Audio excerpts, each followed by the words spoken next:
Ibrahimu amekufa akiwa amejenga madhabahu zaidi ya 5.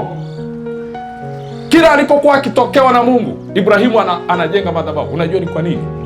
Alikuwa anamiliki na kulinda ile ahadi ambayo Mungu ametamka kwake.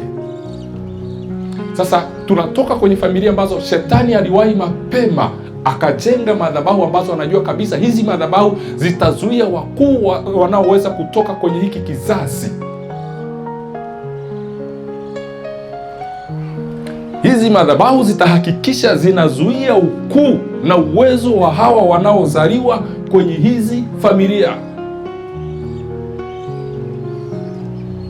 Ndio maana sasa tunatoka kwenye familia ambazo zina mazuio. Ukimaliza hili zuio unakutana na zuio lingine. Ukimaliza zuio la kiuchumi unakutana na zuio pengine la magonjwa. Ukimaliza zuio la magonjwa unakutana pia na zuio lingine. Yaani unakuta kuna madhabahu nyingi zilijengwa na zingine zikawa zinajipachika kwenye maeneo. Ndio maana sasa hata laana huwa kuna laana ya maeneo. Ndio maana kwenye familia zingine wao laana yao sio kusoma, wanasoma vizuri na kazi wanapata vizuri. Laana yao unaweza ukakuta imeelekezwa kwenye uzao. Yaani watasoma, wataona kuolewa, watakuwa na ajira nzuri, lakini hawatakuwa na kizazi kinachoeleweka. Au wengine unakuta laana yao iko kwenye jinsia ya kike peke yake, kwamba watoto wa huu ukoo wa kike hata wakiolewa hawatakuwaga na maisha mazuri. Imewekwa tu kwenye upande wa watoto wa kike. Watoto wa kiume unakuta wao hawana shida, na kuna zingine unakuta zimeelekezwa kwenye laana, imeelekezwa kwenye upande wa watoto wa kiume.